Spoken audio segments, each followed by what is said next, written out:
There is a moment each morning when heaven leans close to hear the first words you speak. Most people waste that moment. They begin their day with the language of fear and then wonder why nothing works out for them. But life does not obey fear. It mirrors it. You know the feeling. You open your eyes, and before you even sit up, you remember the problem from yesterday. A bill unpaid, a conversation unresolved, a door that has not opened. You breathe, and dread enters the room before hope has a chance. Yet right here, at the very start, is where everything can shift. Listen closely. Your morning words are architects. They do not describe your day. They design it. And if you would only speak the right sentences, life would begin to rearrange itself around them with astonishing speed. Stop and think for a moment. How many mornings have you begun with worry, and then watch the day confirm that worry hour by hour? How many days have unfolded exactly like the first sentence you spoke without even thinking? Today will be hard. And so it was. But imagine something different. Imagine waking and finding yourself held by a calm certainty that everything, every detail, every delay, every disorder, was secretly working for your good. Imagine watching obstacles melt, closed doors shift, and unexpected help arrive under grace in perfect ways. This is not fantasy. This is law. And you are about to learn how to place that law in motion the moment you open your eyes. Let me give you a picture. A woman once came to me burdened with trouble that seemed impossible to untangle. A failing business, a troubled home, a body weary with fear. She told me, "Everything is going wrong." I told her gently, "Then it is because everything in your speech has agreed with what is going wrong." She began a simple practice, 7 sentences spoken each morning before touching the ground. 7 sentences that aligned her with divine order, called her good forth, and silenced the anxious chatter that had been shaping her world. In 3 months, her affairs turned so completely that her friends believed she had stumbled upon miraculous luck. She had not stumbled. She had spoken. Let me give you a warning and a promise. If you drift through your mornings without directing your words, the old pattern will repeat itself. Not because the world is against you, but because your own speech is planting the same seeds again and again. But if you choose to speak with intention, if you choose to open your day with words of authority, you will step onto a path where everything begins to work in your favor. Every delay becomes protection. Every setback becomes redirection. Every closed door becomes guidance, and every need is answered through unexpected channels. This is the magic path of intuition, and it begins with morning speech. Let me paint another scene you may know too well. You wake, and immediately your mind begins sorting through problems. How will I handle this? What if that fails? What if nothing changes today? Every one of those thoughts is a small prophecy, and the world, obedient as a servant, simply carries out the orders you gave it before dawn. But now imagine entering your day differently. You rise, place your feet on the floor, and speak one of these 7 sentences. Divine order now governs my life and all that concerns me. Do you feel the difference? Your words no longer follow conditions, they command them. And when you do this for several mornings, something remarkable happens. You begin to expect good, and when expectation shifts, conditions follow. Do not underestimate this. A single morning decree can do more for you than hours of anxious planning. One right sentence has more power than 1,000 fearful thoughts. Life responds to the tone you set at dawn. Now let me tell you what happens if you ignore this. The next 90 days will look disturbingly similar to the last 90. The same confusion, the same financial strain, the same strained conversations, the same weary nights wondering, why doesn't anything work out for me?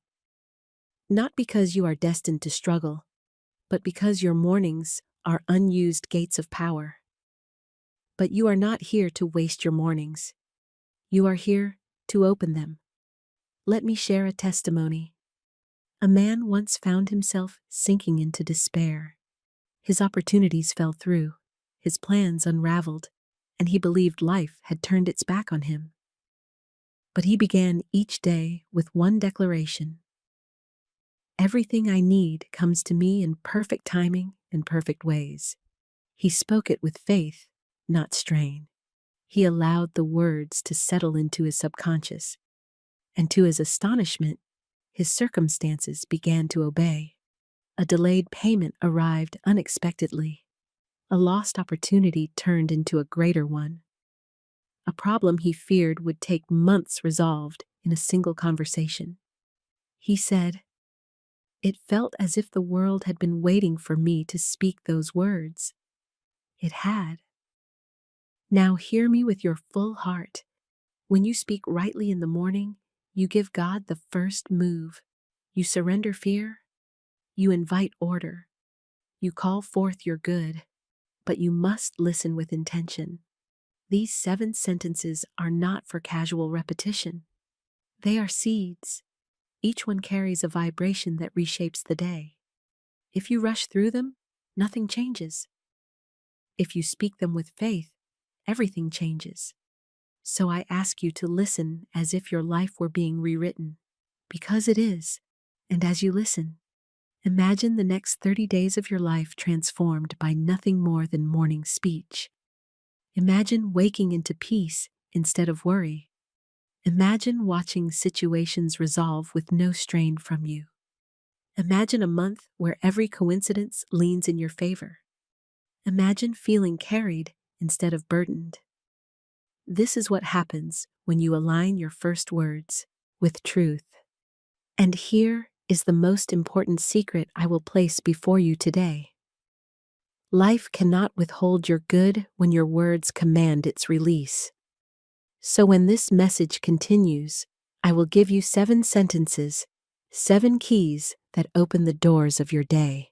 Speak them each morning. Speak them before fear wakes up. Speak them until your subconscious accepts them as the new blueprint of your life.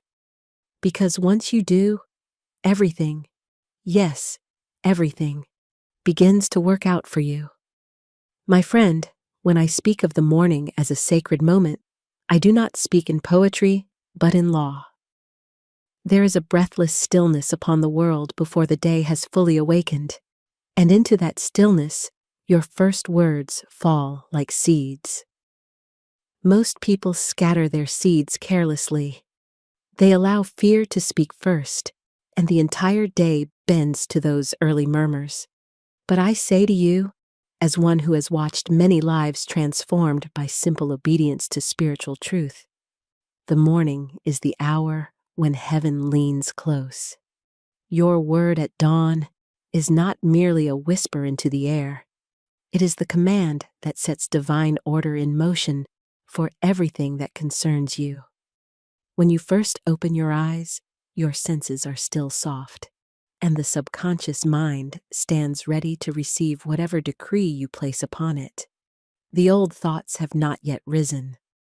The world has not yet intruded, and you have a moment, a golden moment, when the gates of consciousness are wide open.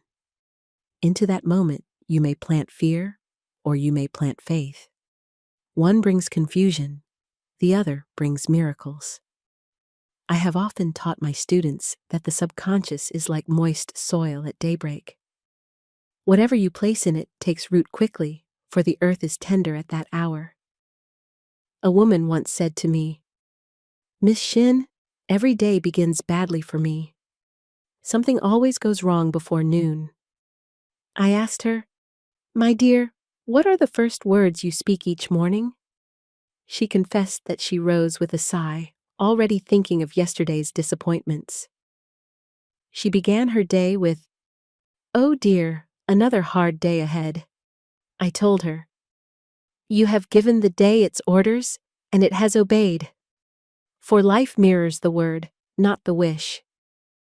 I then instructed her to begin each morning with one simple sentence: "Divine order now governs my life and all that concerns me." She spoke it the next morning with hesitation, the second day with hope, and by the third week with conviction. She told me later that her husband noticed her new serenity before she did. Even her children seemed to draw nearer to her gentle composure. When she walked into the office, her co-workers looked up, sensing a different atmosphere around her.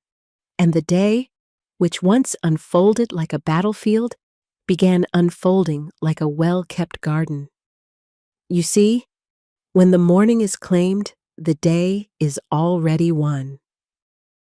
There is a reason that in Scripture the watchmen were stationed at dawn.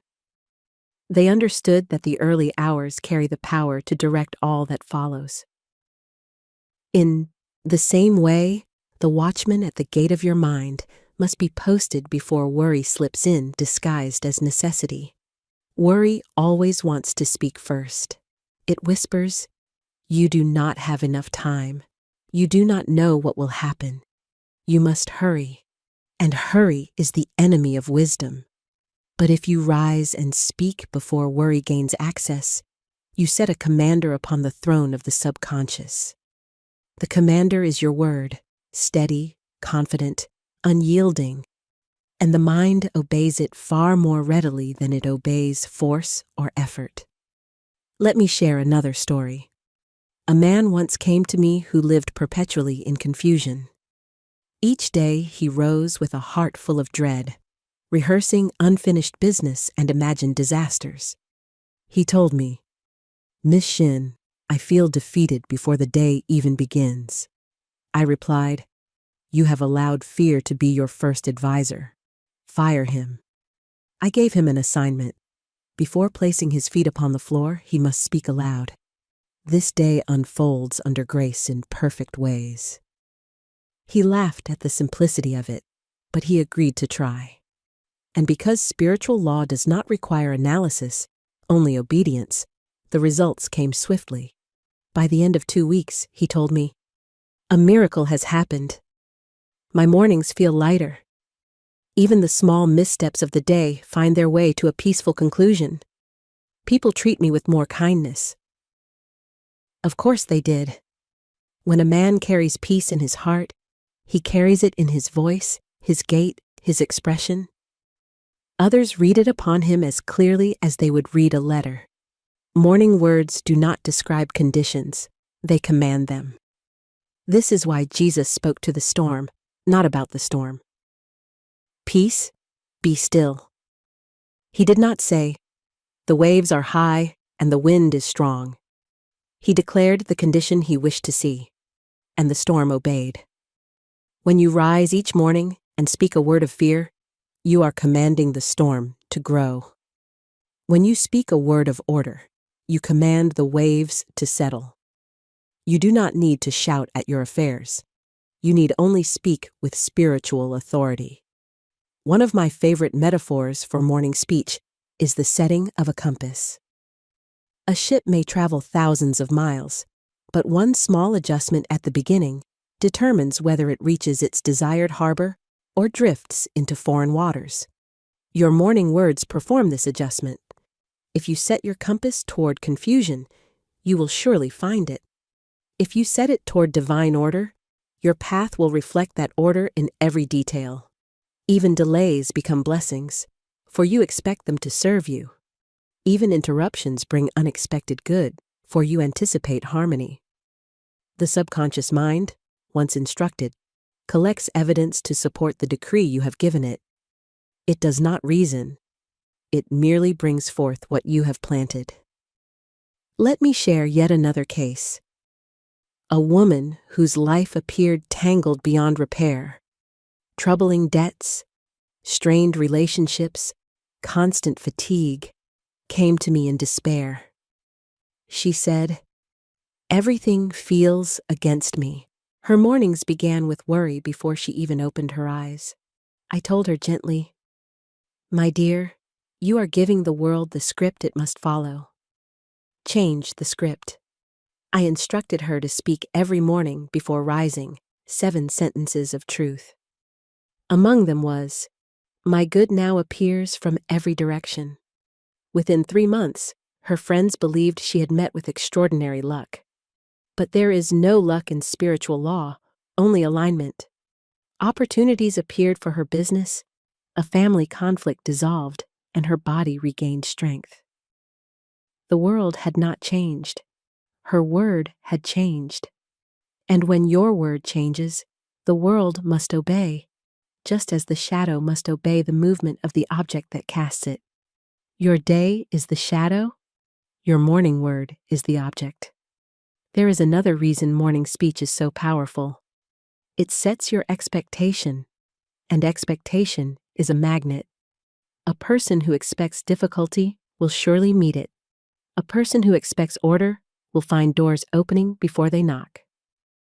When you say in the morning, "This day unfolds under grace," your expectation becomes the invisible servant arranging each detail. Others notice it. They say, "You always seem so composed," or "Things work out for you." But they do not see the unseen truth that you have commanded the day before it could command you. Morning speech does not need to be long. It needs only to be correct. One right sentence spoken with faith can accomplish more than hours of anxious thought. Florence often said, "A man's word is his wand," and indeed it is. You are the magician of your day, and your morning decree is the first stroke of the wand. If your morning is claimed by truth, your day cannot be claimed by fear. Speak now, even as you read. Divine order now governs my life and all that concerns me. Do you feel the shift? Do you sense the quiet authority in those words? The moment you speak them, the unseen begins its work.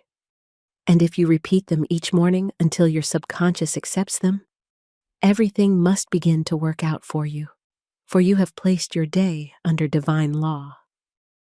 My friend, once you understand that your mornings are the gateways through which all your good must enter, you are ready for the second great law that governs whether everything works out for you, the law of expectancy. For expectancy is the invisible mold into which the substance of your day pours itself. Whatever a man expects, he invites. Whatever he anticipates, he activates. Whatever he continually imagines, he sooner or later experiences. People believe they are reacting to life, but in truth, life is reacting to them, specifically to the quiet expectations they carry beneath their spoken words. You may declare, "I want only good," but if beneath that declaration lies the whisper, "I fear another disappointment," the whisper will be obeyed. The world listens to your deepest tone, not your loudest statement. Expectation is not a fragile hope or a trembling wish. It is a spiritual law. It is the soul reaching forth with quiet certainty and saying, "This is what belongs to me." The subconscious mind takes this certainty as a command and arranges your affairs accordingly. If your expectation is drenched in fear, fear becomes your experience. But if your expectation rests upon divine law, your life becomes a channel for miracles. One woman once told me, "Miss Shinn, I dread the postman's arrival, for he always brings me bad news." And he did, for she announced to the universe each morning, "Prepare for trouble." I instructed her to say instead, "No matter what arrives today, it brings good." Within weeks, unexpected checks appeared, disputes resolved, and even her friends said, "Your luck has changed." But her luck had not changed. Her expectation had changed. Let me share a story from my practice. A man came to me whose affairs had grown tangled. Business failing, friendships breaking, opportunities slipping through his fingers, as though greased by misfortune. He expected disappointment at every turn. He would begin a project and whisper, "This probably will not work." He would meet a new acquaintance and think, "They will not stay loyal." And so his expectation, like a boomerang, returned to him faithfully in outer form. He said, "Miss Shinn, everything falls apart for me." I replied, "Everything falls apart because you keep commanding it to fall apart." Expectation is command. He began each morning with the decree, "Everything I need comes to me in perfect timing and perfect ways." He did not shout it. He simply spoke it with quiet conviction. Within a month, the meeting he had feared went smoothly. A business partnership revived itself, and a friend he thought lost wrote to reconcile. He returned to me astonished and said, "It is as if the world is suddenly leaning toward me instead of away." That is the miracle of expectancy. When you expect good, people respond differently. They sense your confidence. Your presence becomes pleasant to them. You no longer shrink inward as though anticipating a blow. You stand tall, open, receptive. Opportunities come more readily because you appear to be the kind of person the universe favors. But it is not the universe that has changed. It is your inner tone. Expectancy is visible.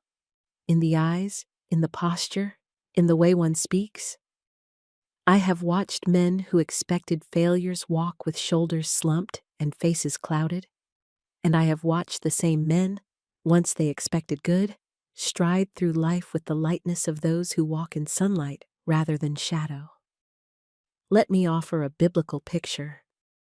When the Israelites gathered manna each morning, they did not stand at the tent door saying, "Perhaps there will be food today, perhaps not." They stepped out expecting supply, and supply awaited them. Expectation is faith in action. It is the outward expression of inward confidence. When you rise each morning and say, "My day now unfolds in perfect order," you are placing a heavenly net beneath the hours. Everything that falls into that net becomes good, even if it arrives in a form you do not yet recognize. A woman once sought me out in great distress. She said, "Miss Shinn, I expect troubles, and they always come. I don't want to expect them, but I cannot help it." I told her, "My dear, you have trained your mind in the wrong direction. You must retrain it like a watchman taught to look for danger, but now instructed to look for blessings." I gave her the affirmation, "I expect the unexpected. My good now comes to pass." She repeated it throughout the day.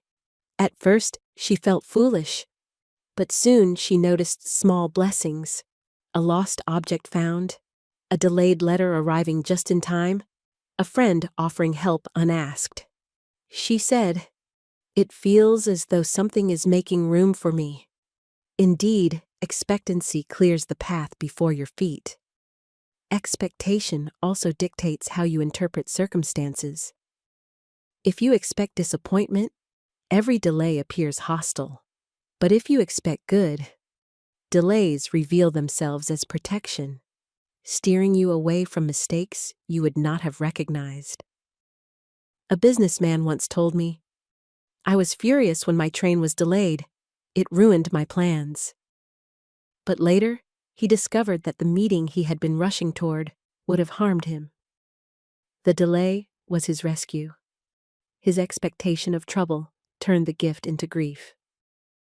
I said to him, "Had you expected good, you would have recognized the blessing at once." Let me give you another story. A woman once entered a new job full of anxiety. She expected criticism, and every neutral comment felt like an attack. She expected failure, and every small learning curve felt like defeat. I told her, "Expect success, and success will reveal itself." She began saying each morning, "I expect only good, and good now expects me." Her entire atmosphere changed. She became approachable. Her supervisor complimented her frequently. Opportunities opened for advancement. She said, "It feels as though the whole place has changed." But it had not changed, only her expectation had. Expectation is the spiritual scent you carry. Dogs will follow a trail for miles by scent alone, and the universe follows the scent of your expectation. If you smell of fear, fear finds you. If you smell of faith, blessings reach you even when you stand still. And your expectation is shaped not by what you experience, but by what you repeatedly tell yourself. That is why morning speech is so vital. It sets the fragrance of the day. Let me remind you of the boomerang law, which I have seen act with swift precision in countless lives. Whatever you send out in word or thought returns multiplied. If you expect loss, loss comes swiftly. If you expect increase, increase hastens its arrival. One must be very watchful of the idle words spoken in jest or fatigue. A woman once sighed and said, "Nothing ever goes my way." That week, her plans fell through one by one. When she came to me discouraged, I said, "My dear, you have declared it so. Now declare the opposite." She began affirming, "Everything goes my way under grace in perfect ways." And soon, she found her affairs smoothing out like rumpled fabric under a warm iron. Expectation is not passive dreaming, it is active alignment. When you expect good, you prepare for it. You walk as though your blessing is already approaching. You greet the day with lifted face instead of a bowed head. You no longer shrink from challenges. You say, "This too will work out for me." And because you expect harmony, you give no energy to discord. The subconscious accepts this confidence as marching orders. Expectation also alters how others perceive you. They hear assurance in your tone. They sense steadiness in your demeanor. They see a light in your eyes that was not there before. People trust you because they trust those who trust life. A woman once told me, "My friends say I've changed, that I carry myself differently." Indeed, she did. Expectation draws the shoulders back, lifts the chin, softens the brow. It makes one appear capable, worthy, grounded. That appearance invites good. Say now, even before you move further, "I expect good, nothing but good shall come to me." Feel how those words reshape your inner atmosphere. You have just issued a decree to the universe, and the universe, obedient and eager, begins arranging itself according to your expectation. My friend, once you have learned to set the tone of your day with the right word and to walk beneath the invisible canopy of right expectancy, you are ready for one of the most wonderful and mysterious laws that govern man's path through life: the magic path of intuition. When people say, "Everything works out for you," they are unknowingly pointing to this hidden current that carries the obedient soul from one right step to the next. Intuition is not a whim, nor a fleeting emotion, nor a restless impulse. It is the quiet voice of infinite intelligence speaking from within. And when you listen to it, your path becomes a smooth and shining road where obstacles dissolve before you reach them. Doors open before you knock, and wrong turns are gently prevented. Intuition is the divine guide, leading you along the lines of least resistance and greatest blessing. Most people suffer terribly because they attempt to conduct their affairs by intellect alone. The intellect is a wonderful servant but a poor master. It sees only what is visible, and so it fears. It calculates, compares, hesitates, and always imagines the worst. But intuition sees the invisible currents behind events. It knows the hidden connections. It sees the cause behind the appearance. It feels the right moment before the mind can reason it out. And so when you follow intuition, your steps are guided with unfailing accuracy. Let me share with You, the story of a woman whose affairs were in dreadful disorder. She had a meeting approaching which she dreaded, believing it would bring conflict and loss. Her mind rehearsed every fearful possibility. She came to me saying, "Miss Shinn, I cannot face this. Everything is against me." I told her, "Nothing is against you except your fear. Cast the burden and listen for your guidance." I gave her the decree. "Infinite intelligence prepares my way." She repeated it until her mind became still. Suddenly, she felt a gentle urge. "Change the tone of your approach." It was not a loud instruction, but a quiet knowing. She followed it. To her great astonishment, the meeting unfolded harmoniously. A person she feared would oppose her instead offered cooperation. The matter resolved in a fraction of the time she expected.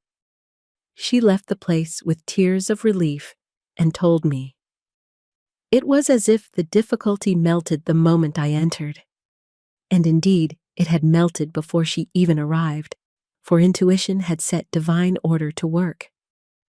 This is the beauty of intuition. It clears obstacles in advance. A man once shared with me that he felt overwhelmed by the weight of tasks before him. His mind ran like a wheel, spinning in every direction without moving forward. I asked him, "Have you asked for the right order of the day?" He had not. I told him, "Say each morning, 'Show me the perfect order of my day.' Then move only when you feel the quiet inner nod." He obeyed. Within a week, his entire work life changed. He told me, "I feel as though someone is handing me each task in perfect rhythm." And someone was infinite intelligence. Intuition always speaks quietly. It never argues. It never rushes. Fear shouts. Intuition whispers. Fear pushes. Intuition leads. Fear agitates. Intuition calms. And so, when you feel hurried or strained, you are not hearing intuition. Intuition moves with the ease of the divine. It draws you as a gentle tide draws a leaf upon the water. Often, intuition speaks through small impressions, hardly noticeable to the untrained ear. A desire to take a different road home. A feeling to call a certain person. A sudden thought to delay a decision.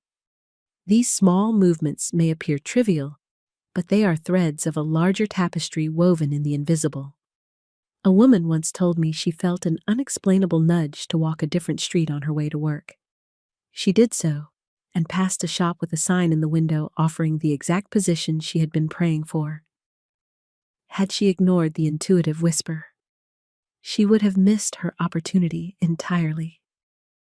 Intuition is the divine shepherd leading you beside still waters. But most people allow the noisy goats of fear and reason to drown out its call. They demand explanations and assurances, not realizing that intuition cannot be explained in advance, only proven in hindsight. A man once said to me, "Miss Shinn, I will listen to my intuition when I understand it." I answered, "You will understand it only when you listen." He later told me that the greatest blessings of his life arrived through following small intuitive impulses that made no sense at the time, but revealed perfect sense afterward. Intuition also saves us from trouble. I recall a gentleman who planned to enter a business arrangement. Everything appeared favorable on the surface, but he felt a quiet, persistent hesitation. His friends dismissed it, saying, "You are imagining things." But he remembered my teaching. When in doubt, do nothing. Wait for the inner light. He waited. Within a week, hidden information surfaced that revealed the arrangement would have harmed him. He told me afterward, "My inner voice saved me." And so it had. Let me offer you a biblical picture. When Abraham heard the voice calling him out from his land, he was not given a map, nor a timeline, nor a full explanation. He was told only, "Go to a land that I will show thee," and he obeyed. That obedience ushered him into the fulfillment of his divine design. So it is with you. Intuition seldom gives the full picture. It gives only the next step. And when you take that step, another appears. Let us speak now of how intuition shapes the way others perceive you. When a person acts from intuition, they appear calm, decisive, and guided. Their timing becomes flawless. They enter a room at just the right moment, speak at just the right time, and choose words that open doors rather than close them. People begin to say, "You have excellent judgment," or "Everything seems to fall into place for you." But it is not judgment, it is guidance. And when a person is guided, their very presence becomes reassuring to others. They seem to walk in a light others cannot yet see. Intuition also improves concentration, for when you follow guidance, you attend naturally to what belongs to you. Intuition points to the right task, and the mind settles upon it with ease. When people say, "I cannot focus," they often do not need discipline. They need guidance. When one asks, "What is the next right thing?" and listens, focus follows. Let me give you a story that illustrates this beautifully. A young woman came to me distressed because she felt pulled in every direction. She said, "I begin many things, but complete nothing." I asked her, "Do you ask for direction?" She had not. I gave her the decree: infinite intelligence reveals the next right step. She spoke it morning and night. Soon she felt drawn to finish a small task she had abandoned weeks earlier.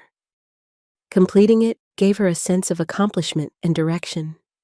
Then she was guided to another task, then another, each revealing the next. She told me, "I feel as though my life is a staircase, and each step lights up when needed." And indeed, it was the magic path of intuition. One must understand that intuition is not rare, it is universal. It is not a gift of the few, it is the inheritance of all. But it becomes audible only to those who quiet the clamor of fear and listen. If you say, "I never hear guidance," it is because you are listening for a trumpet. Intuition comes as a whisper, a feather touch, a gentle inner leaning. When you honor it, it grows stronger. When you ignore it, it grows faint. But it never leaves you. Let me offer you useful affirmations that open the inner ear. Infinite intelligence directs my steps and makes clear the way. I follow the magic path of intuition. I walk in a prepared place. God makes a way where there is no way. These words, spoken with faith, invite guidance. They prepare the mind to receive instruction. Say them in the morning. Say them before beginning a task. Say them when you feel doubt. And above all, say them when you feel the faint stirring of an idea that seems to come from nowhere. That nowhere is the kingdom within you. My friend, when you learn to follow intuition, you will find that everything, yes, everything, begins to work out for you. Not through strain, not through forcing circumstances, but through simple, daily obedience to the still small voice of God within. My friend, now that you have learned to listen for the quiet leading of infinite intelligence, you are ready for a law so powerful that it turns the tide in any situation, no matter how tangled it appears. It is the law I have taught more often than any other because it dissolves fear, breaks the spell of appearances, and hands the entire burden of problem-solving to the divine within you. I speak of casting the burden. Nothing in your life can be made to work out for you. Nothing, so long as you insist on carrying the weight yourself. Fear is a heavy thing. Worry is a chain. Anxiety is a fog that blinds the eyes and weakens the hands. A burdened mind cannot receive guidance, cannot recognize opportunity, and cannot hear truth. The first step toward freedom is always the same. You must lay the burden down. When people come to me overwhelmed, I do not first examine their conditions. I examine the burden they are carrying within. Conditions are shadows. The burden is the substance. And the moment you release the burden, the shadow dissolves. A woman once approached me trembling. Her finances were in disarray, her family distressed, her health faltering. She said, "Miss Shinn, I cannot think, I cannot sleep, I cannot imagine a way out." I told her gently, "My dear, you are trying to lift a mountain alone. Cast this burden on the Christ within, and the mountain will move itself." She repeated after me the words that have set thousands free. "I cast this burden on the Christ within, and I go free." She said it again and again, not with force, but with sincerity, until she felt the invisible weight lessen. Within days, her affairs began to shift. A payment she feared would not come arrived unexpectedly. A family member offered support. Her strength returned. Even her voice changed. She said, "It feels as though something has lifted." Something had. Casting the burden is not a poetic idea. It is spiritual mechanics. Fear creates congestion. Faith creates flow. When you cling to fear, you close all channels of good. When you release fear, you open the floodgates of divine intervention. The Christ within, your own indwelling God power, cannot act while you clutch the burden to your chest. But the moment you release it, the moment you say truly, "I turn this over," the divine begins rearranging your affairs in ways you could never have planned. It works through channels you never considered, people you never met, and timing you could never orchestrate. It is not your work to figure out how the good will come. It is your work to release the burden so the good has permission to reach you. Let me tell you another story, for stories make spiritual law visible. A man once told me he lived in constant fear of losing his position. Every morning, he rehearsed the same dreadful thought: "I may be dismissed today." His fear created tension, and his tension created mistakes. Thus, he fed the very monster he dreaded. I gave him the decree: "What is mine by divine right cannot be taken from me." I told him to cast the burden of fear upon the Christ within, for only then could he see his situation clearly. He obeyed. He repeated the words until his mind grew quiet. In that quietness, intuition spoke. It guided him to take certain steps, to speak certain words, and to make a particular request. Within a short time, he not only kept his position, but was promoted. He said, "I have been fighting shadows." I said, "Yes, for fear is only a shadow. It has no substance except the substance you lend it. This is the mystery. The moment you release a fear, the thing you feared loses its power. Fear magnifies troubles. Faith dissolves them. When you cast the burden, you stop feeding the problem with thought, emotion, and imagination. The problem begins to wither for lack of attention. Spiritual law always works toward harmony. If you stop obstructing it with fear, it restores harmony swiftly. One of the greatest misunderstandings people carry is that they must face every difficulty with sheer human will. But human will is a blunt instrument, heavy, exhausting, easily worn. Divine power, by contrast, is quiet, effortless, and absolute. When you cast the burden, you forsake human will and lean into divine law. You stop trying to force the outer world into order and instead allow the inner Christ to impose order upon the outer. You shift from struggle to surrender. Not a passive surrender, but a spiritual one. You surrender the burden, not the goal. You release the fear, not the desire. You give up the strain, not the result. Let me give you a biblical picture. When Peter walked upon the water, he succeeded only so long as his eyes were fixed upon the Christ. But the moment he looked at the wind and waves, symbols of fear, he sank. The wind and waves did not sink him. His fear did. And so it is with you. When you stare at conditions, you sink. When you stare at truth, you rise. Casting the burden is the act of turning your gaze from the storm to the Christ within and saying, I trust the power that carries me. Another woman once came to me burdened by resentment.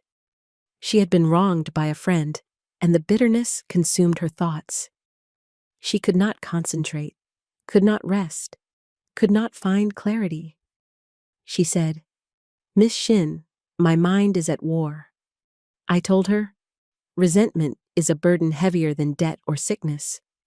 Cast it upon the Christ within, for you cannot hold resentment and receive guidance at the same time. I gave her the affirmation, I forgive everyone and everyone forgives me. I cast this burden of resentment and go free. She repeated it through tears until she felt a peace she had not known in years. Soon after, the friend reached out in reconciliation.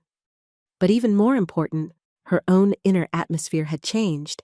Her eyes brightened, her posture straightened, her voice softened. Others remarked that she seemed younger. Burdens age us. Releasing them renews us. Let me speak now of the law of substitution, which is indispensable in the work of burden casting. You cannot merely reject a fearful thought. You must replace it with a spiritual truth. Nature abhors a vacuum, and so does consciousness. If you cast out fear but leave the space empty, fear returns.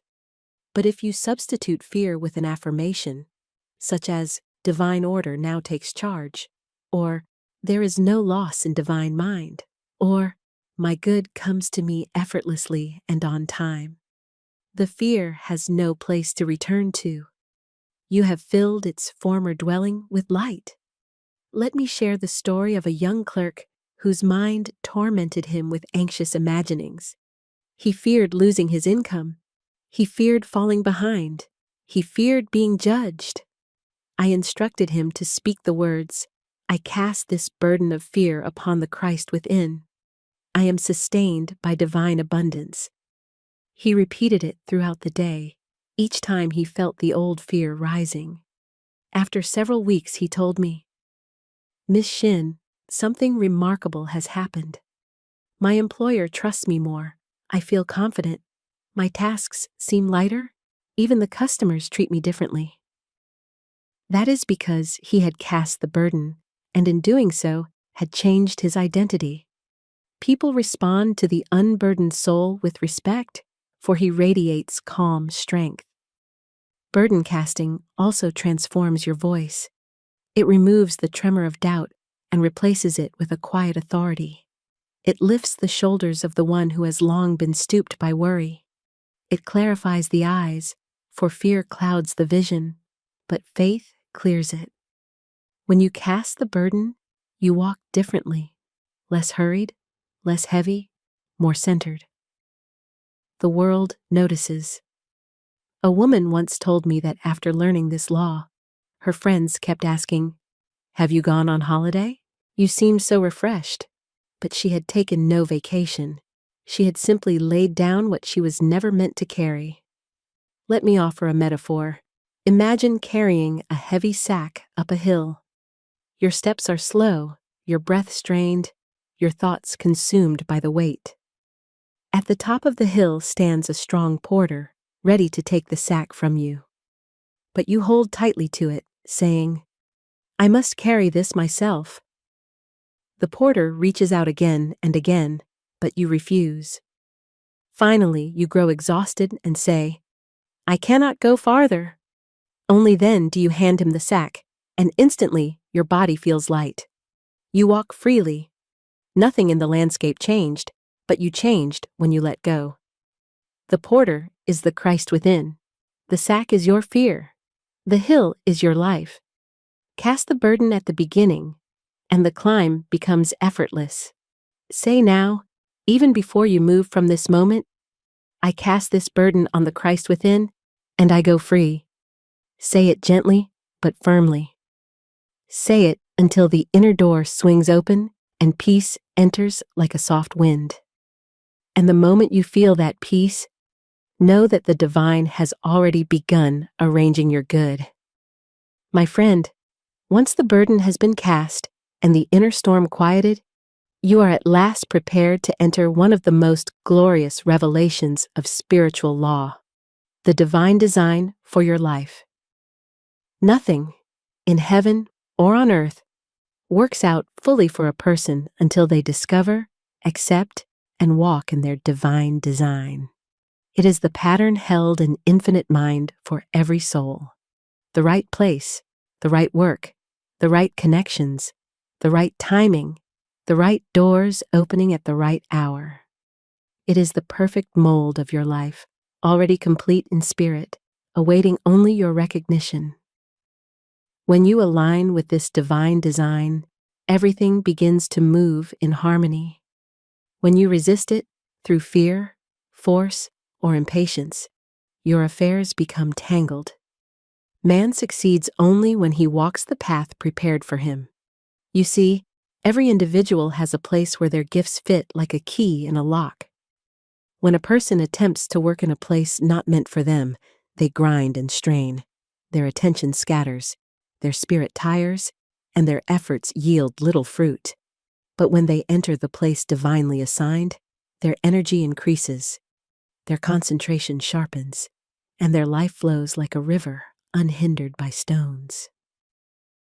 The world says, "You have found your calling," but Florence Scovel Shinn says, "You have stepped into your divine design."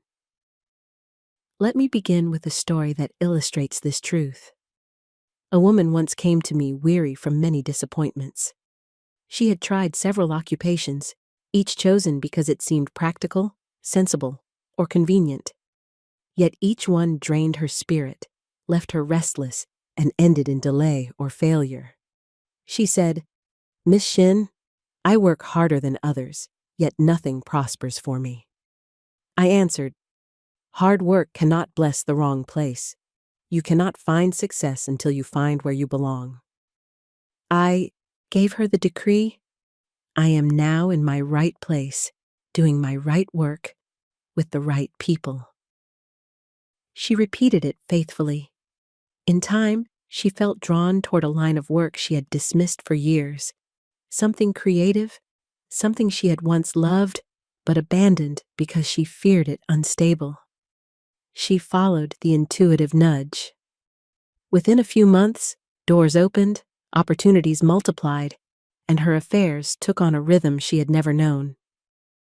Even her family remarked, "You seem like yourself for the first time."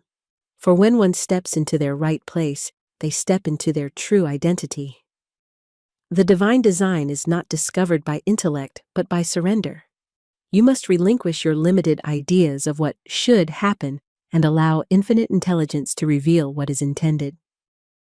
Just as a seed contains the blueprint for a mighty oak, your soul contains the blueprint for your perfect life. If the seed attempted to become a rose, it would fail miserably. Likewise, when you attempt to mold yourself into an image not meant for you, perhaps to please others, to imitate someone else's success, or to chase a fear-driven choice, you strain against your own nature. But the moment you say, "Infinite intelligence, reveal your plan for me," the divine design begins unfolding like a scroll.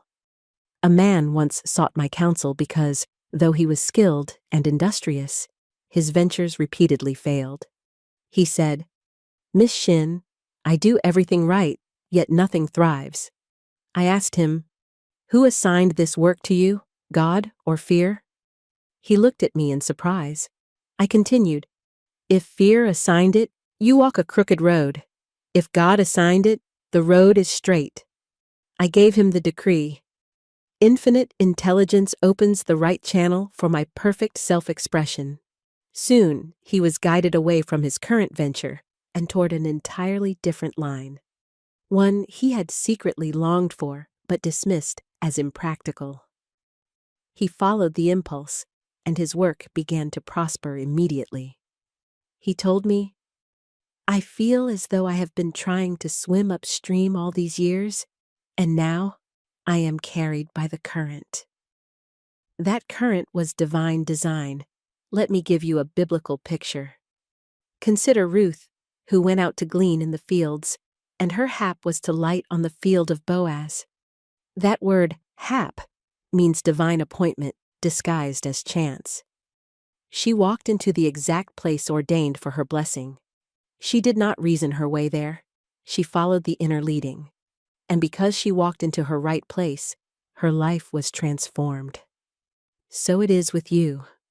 When you follow intuition and trust the path, you light upon the field prepared for you. What appears accidental is, in truth, divinely orchestrated. You may ask, how do I know when I have found my right place? You know, because everything begins to work out with ease. The atmosphere around you brightens. Difficulties resolve naturally. People respond favorably. You feel energized rather than drained, purposeful rather than lost. Even your appearance changes. Your posture straightens, your eyes shine, your speech becomes confident. Others say, "You seem so sure of yourself," or "You have found your rhythm." These are signs that your inner pattern and outer life have aligned. Let me share another story. A woman sought a new residence. She viewed many places, but none felt right. She grew anxious, believing she must choose immediately. I told her, "Do not force the wrong place. Declare your right place and let it reveal itself." She spoke daily. "God's perfect place for me now appears." One morning, she felt led to walk down a street she seldom visited. There she found a house she had not seen listed anywhere. It suited her perfectly, the price was ideal, and the landlord said, "I do not know why, but I set this house aside as though waiting for someone." That someone was she. The divine pattern drew her to her rightful dwelling. When you walk in divine design, everything works out for you because everything fits. Right place brings right people. Right timing brings right results. Right work brings right supply. A man cannot fail in his own place. He may falter on foreign ground, but once he steps onto the soil divinely appointed, he stands firm. It is important to note that divine design does not always agree with human logic. Sometimes it leads you to unexpected doors, unusual opportunities, or paths you would never choose yourself.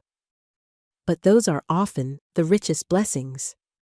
A woman once desired to work in a prestigious location, yet every attempt to secure a position there fell through. Instead, she was guided repeatedly to a place she considered humble. She resisted. She insisted on her own will.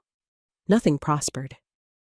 Finally, she surrendered and said, "Let me be where God would have me be." She accepted the humble position. Years later, that small beginning led to work more fulfilling and prosperous than anything she had imagined. She said to me, "Had I forced my way into the place I desired, I would have missed the place designed for me." Divine design is patient but persistent. It will keep presenting the right opportunities, nudging you toward the right decisions, and closing the wrong doors until you yield. A closed door is not punishment, it is protection. A delay is not denial, it is alignment. A disappointment is not loss, it is redirection. When everything appears to be going wrong, often everything is going right, for the divine is removing the obstacles that would hinder your true path. Let me offer a metaphor. Envision a garment tailor-made for you. It fits your shoulders perfectly. The sleeves fall at the right length. The fabric suits your temperament. When you wear it, you move freely and confidently. But if you wear someone else's garment, it pinches here, sags there, and restricts your movement. Life is exactly the same. When you wear your divine design, you move through the world with grace. Here is another case. A young man worked tirelessly in a profession because it was the family expectation.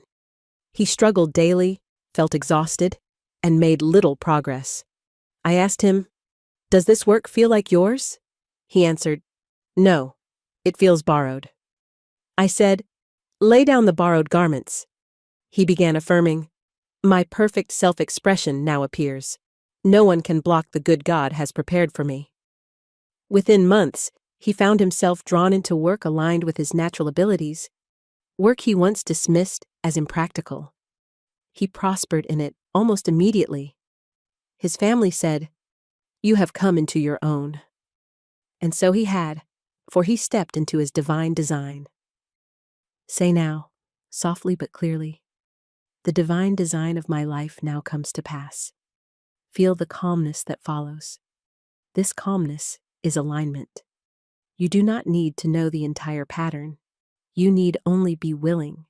The design already exists. Your part is to walk each day in readiness, listening for the inner whisper, trusting the closed doors as much as the open ones. My friend, when you walk in your divine design, everything works out, not through strain, but through belonging. You will move through life as one who knows there is a charted course, and that all the winds and tides of circumstance are secretly assisting you along it. You will feel the quiet dignity of the one who is in the right place, and others will feel it too. They will treat you with new respect, for a person in alignment radiates purpose.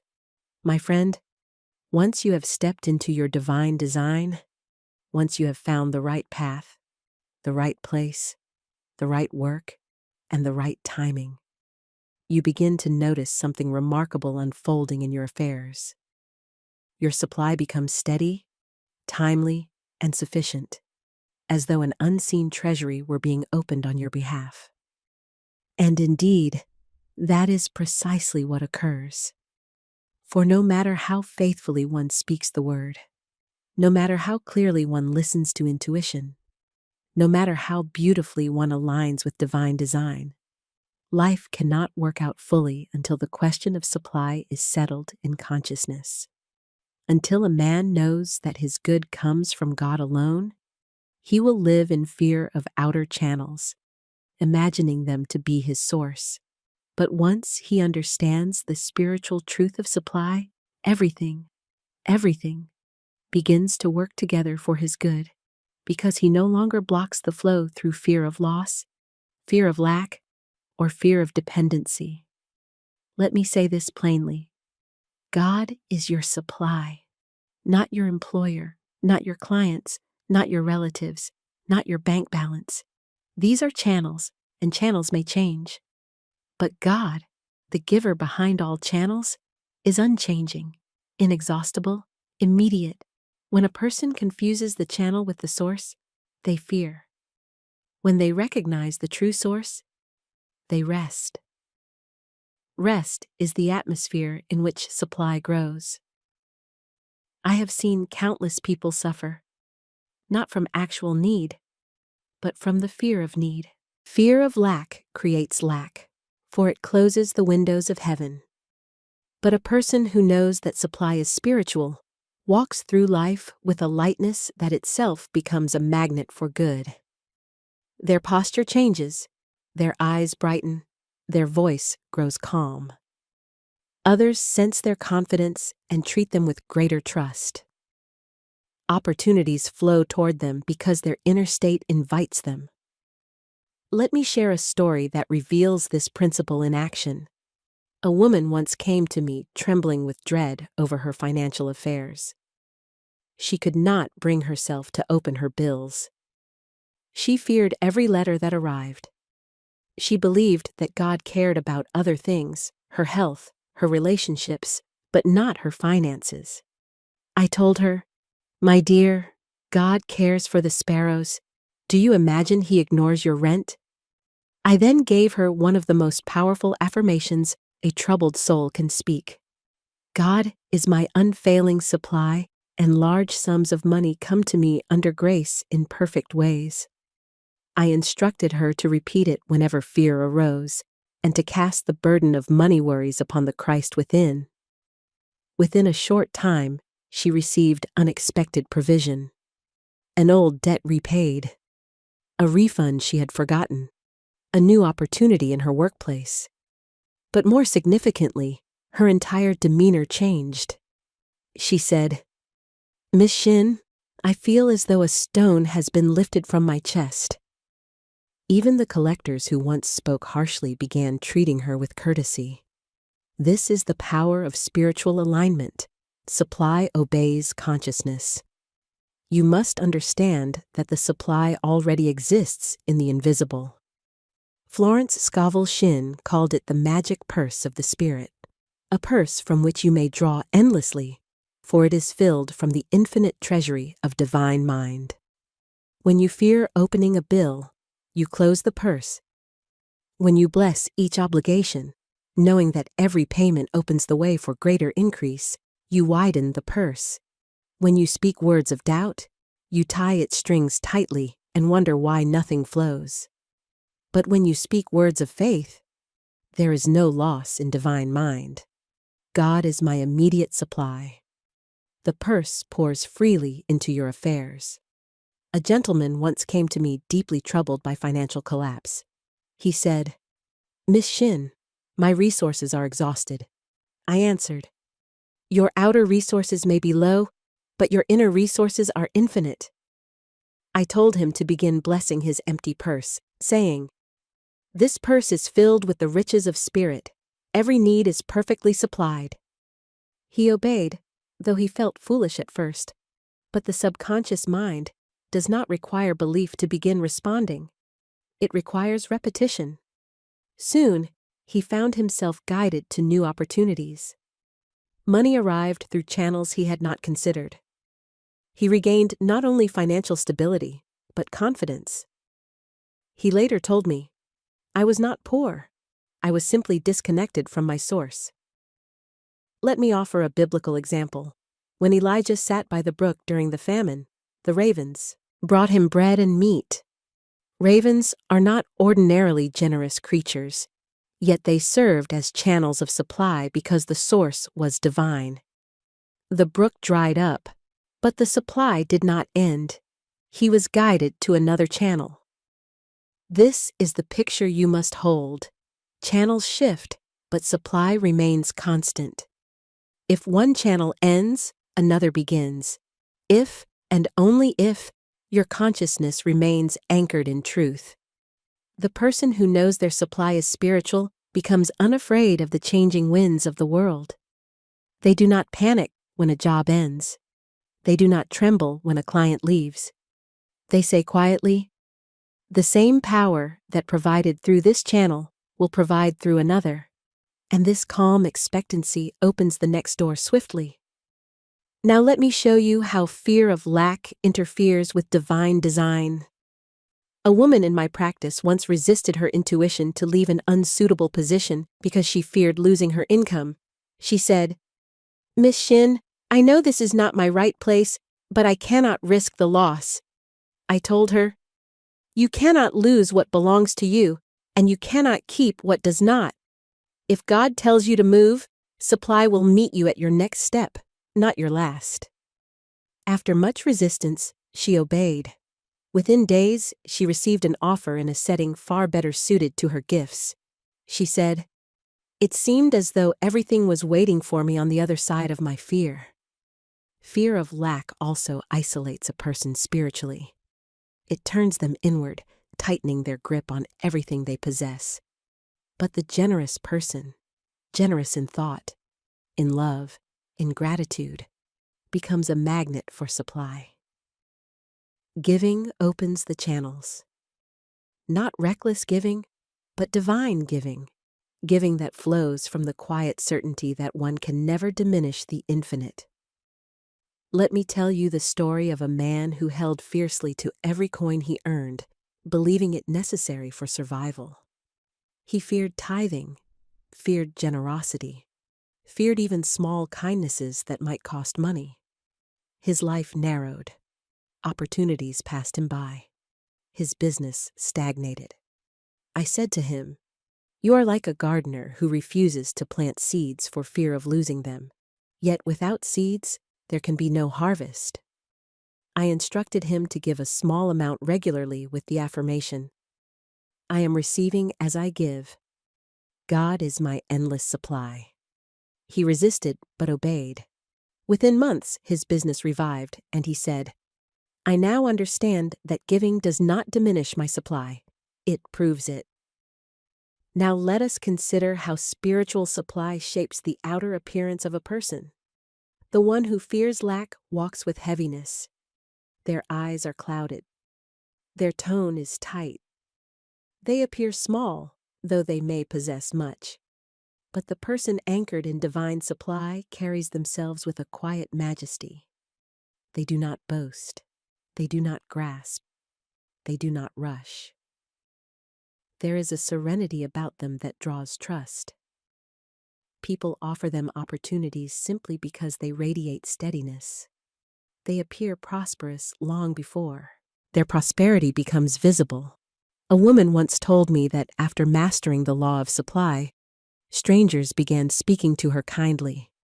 Shopkeepers offered her better service. Her employer raised her wages without her asking. She said, "The world seems friendlier." I told her, "The world is simply reflecting your new vibration." The magic purse of the spirit becomes real in a person's life when they speak words that align with abundance. Let me give you several affirmations that have opened the gates of supply for thousands of seekers. God is my unfailing supply. All my needs are met at every moment. I have a wonderful work in a wonderful way, and I give wonderful service for wonderful pay. What God has done for others, He now does for me and more. There is no loss in divine mind. What is mine comes to me under grace. Speak these words with faith, my friend, and watch how life hastens to obey. Speak them before fear can rise, just as you speak your morning sentences. Speak them when bills arrive, and you will notice that the fear which once gripped you softens. Speak them when opportunities present themselves, and you will find yourself choosing wisely. Speak them when there seems to be nothing, to declare that, in the invisible, everything is already provided. Say now, with quiet confidence, God is my unfailing supply. Feel how the burden lifts. Feel how your breath deepens. Feel how your awareness expands. These sensations are not imagination. They are alignment. When you understand spiritual supply, when you trust the magic purse of the spirit, everything begins working out for you because you cease to resist the flow. You no longer tighten the cord of the purse with fear. You open your consciousness to the ever-present abundance of divine mind, and the world, ever obedient to inner states, rushes to mirror that abundance. My friend, now that you have placed your mornings under divine command, set your expectation in the direction of good, listened for the whisper of intuition, cast every burden upon the Christ within, and stepped into your divine design with the calm assurance that your supply is spiritual and inexhaustible. You are ready for the final revelation, the state of consciousness I call the promised land of order. It is not a distant country, nor a mystical cloud of blessing reserved for saints. It is a mental atmosphere into which any earnest soul may enter. And once you enter it, you find that everything, yes, everything, begins to work out for you, not because the world has changed, but because you have changed. Your consciousness becomes a magnet for right conditions.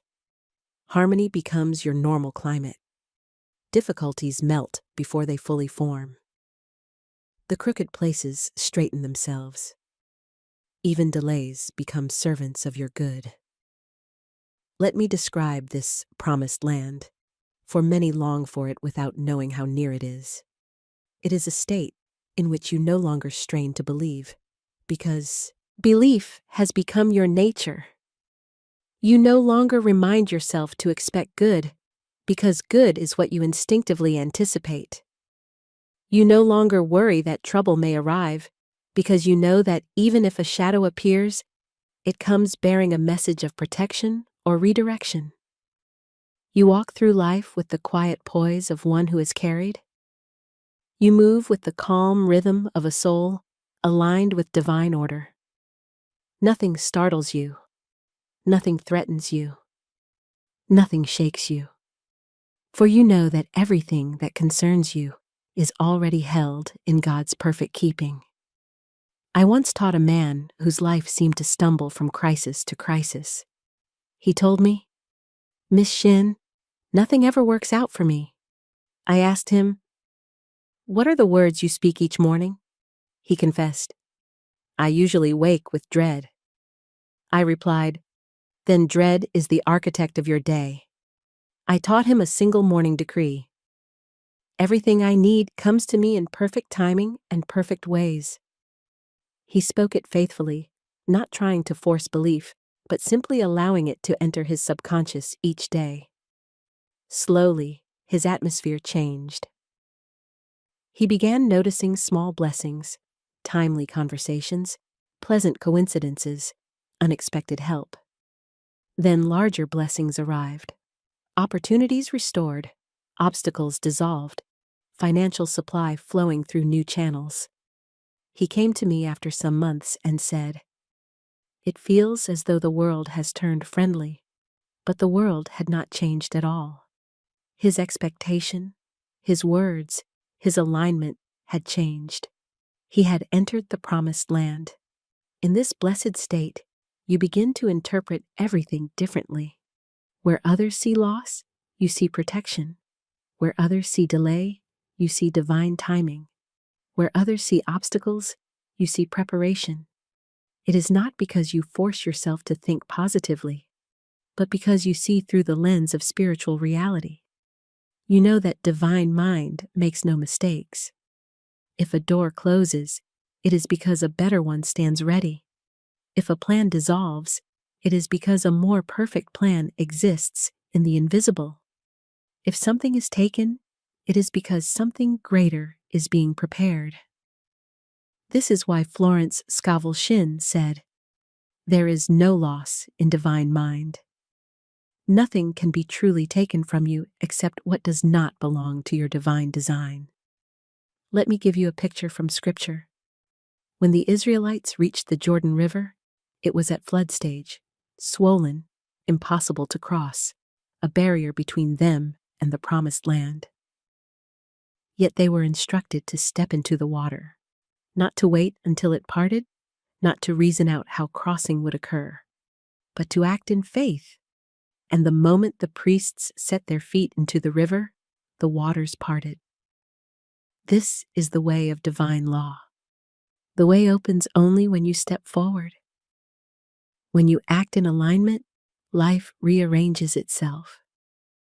When you step into a new identity, people respond to you as the person you have become, not the person you once were.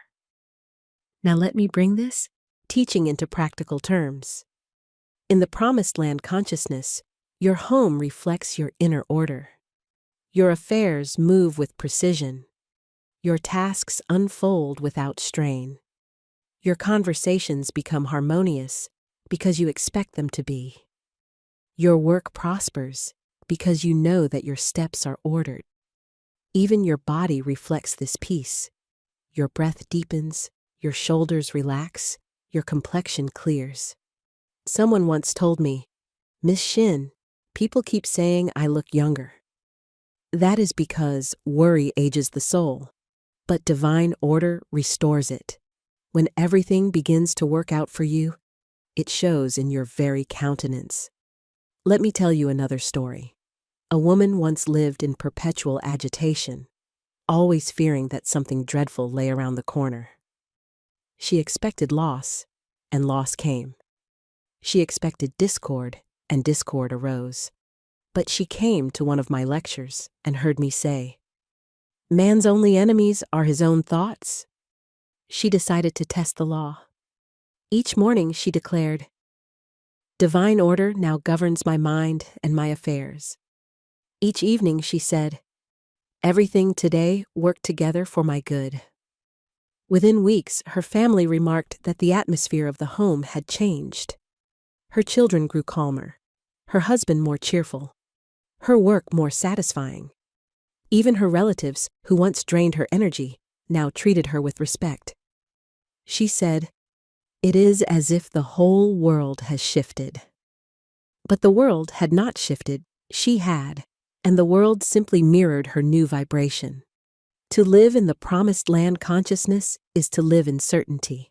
Not the brittle certainty of human will, but the supple certainty of divine trust. You no longer panic when something appears to go wrong. Instead, you say, "This too is working out for me." And because you expect it to work out, it must, for expectation molds the outcome. You carry yourself with such inner assurance that life obeys you. Even strangers sense this poise and treat you accordingly. I have watched people walk into rooms with the energy of confusion and be treated dismissively. I have watched others walk in with the energy of divine alignment and be respected without uttering a word. Consciousness speaks before the lips do. Let me share a story of a gentleman whose entire environment shifted once he established this consciousness. He had a tendency to expect trouble in business, and so trouble found him readily. He worried over every detail, anticipated the worst outcome, and lived in a state of chronic strain. I gave him the simple decree: I walk in my good walks toward me. At first he repeated it mechanically, then with interest, then with conviction. Soon difficulties resolved themselves with stunning efficiency. Customers who once complained began praising his work. Associates who once resisted his ideas began offering cooperation. He said, "Miss Shinn, everything seems to meet me halfway now." I replied, "Everything has always been willing to meet you halfway. You have only now stepped onto the road."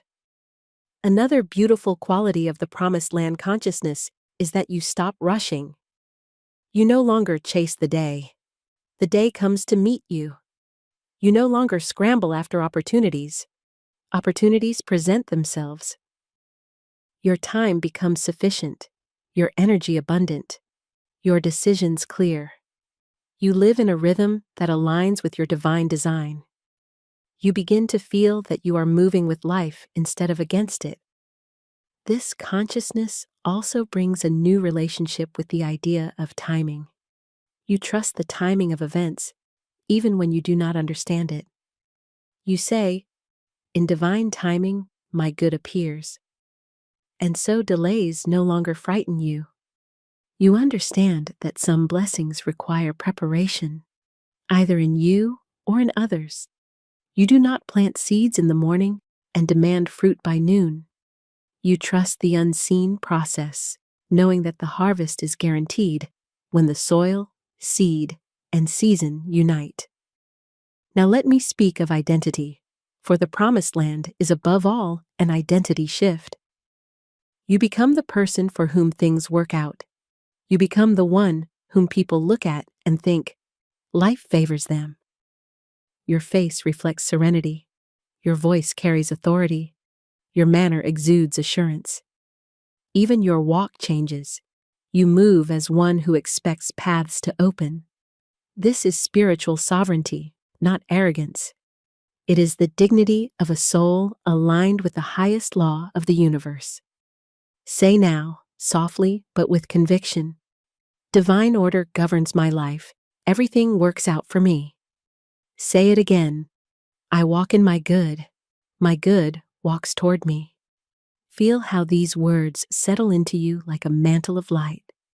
This is the consciousness of the promised land. This is the state that magnetizes every form of good, peace, supply, opportunity, love, guidance, right conditions, and weaves them into a seamless pattern of harmony. My friend, once you live from this place, you no longer wonder whether things will work out for you. You know they will. You know it as naturally as you know that dawn follows night. Everything works out because you have aligned yourself with the one power that never fails, never falters, never withholds, and never arrives late.